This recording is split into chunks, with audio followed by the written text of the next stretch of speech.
नमस्कार मित्रांनो, मी मिलिंद जाधव TV10. मित्रांनो, आपण महानगरपालिकेचे जे काही प्रमोशन्स होतात, भरत्या होतात, त्याच्यावर आपण बोलत आलेलो आहे. त्यातलाच आज आप यांनी एक नवीन मुद्दा मांडलेला आहे की जे भरती होत आहेत तर ते त्याच्यामध्ये काहीतरी गोंधळ आहे, गफला आहे आणि भ्रष्टाचारही आहे, म्हणजे पैशाचा हेरफेर झालेला आहे. या संदर्भात आपल्यासमोर काळे साहेब आहेत, ते त्यांच्या नावासहित स्वतः आणि पदासहित हा काय विषय आहे ते सांगणार आहेत आपल्याला. बोला सर. नमस्कार, मी रविराज काळे, आम आदमी पार्टी युवा आघाडीचं मी अध्यक्ष आहे.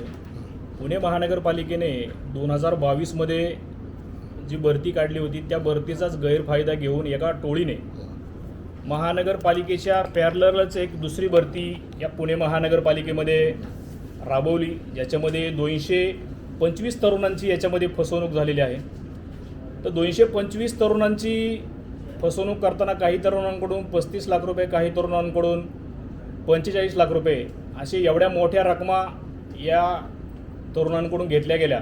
आणि याच्यामध्ये महापालिकेच्या शिक्क्यांचा, महापालिकेच्या लेटरहेडचा, महापालिकेच्या अधिकाऱ्यांचा नावाचा तर याच्यामध्ये वापर केला गेलेला आहे. तरुणांना जे आदेश, भरती आदेश दिले गेले, तर हे भरती आदेश तरुणांच्या घरी ज्या लिफाफ्यातून पाठवले गेले त्या लिफाफ्यावरती सुद्धा महापालिकेचा लोगो आहे. तर त्याच्यामुळे या तरुणांचा त्याच्यावरती विश्वास बसला आणि तरुणांनी 45 लाख रुपये, 35 लाख रुपये एवढ्या मोठ्या रकमा या टोळीला दिल्या. तर या टोळीने 225 तरुणांची फसवणूक केली आहे. या संदर्भात मी महानगरपालिकेच्या आयुक्तांना जानेवारीमध्ये पत्राद्वारे विनंती केली की महापालिकेच्या लेटरहेडचा, शिक्क्यांचा गैरवापर झाला आहे, अधिकाऱ्यांच्या नावाचा गैरवापर झाला आहे, तर तुम्ही तातडीने गुन्हा दाखल करा.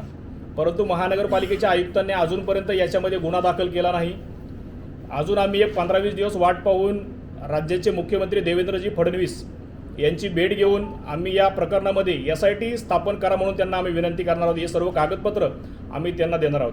तर याच्यामध्ये SIT का स्थापन करायची, कारण की हा 100 कोटींपेक्षा जास्त रकमेचा गैरव्यवहार या टोळीने केलेला आहे. आणि जर मुख्यमंत्र्यांनी सुद्धा आम्हाला याच्यामध्ये न्याय दिला नाही तर आम्ही काही दिवसांमध्ये हायकोर्टामध्ये देखील जाणार आहोत. Thank you sir. मित्रांनो, आमचा हा व्हिडिओ शेवटपर्यंत बघितल्याबद्दल धन्यवाद. तुम्हाला हा व्हिडिओ कसा वाटला हे खाली कमेंट बॉक्समध्ये आम्हाला नक्की कळवा. धन्यवाद. If you like the video, do like, comment, share and subscribe.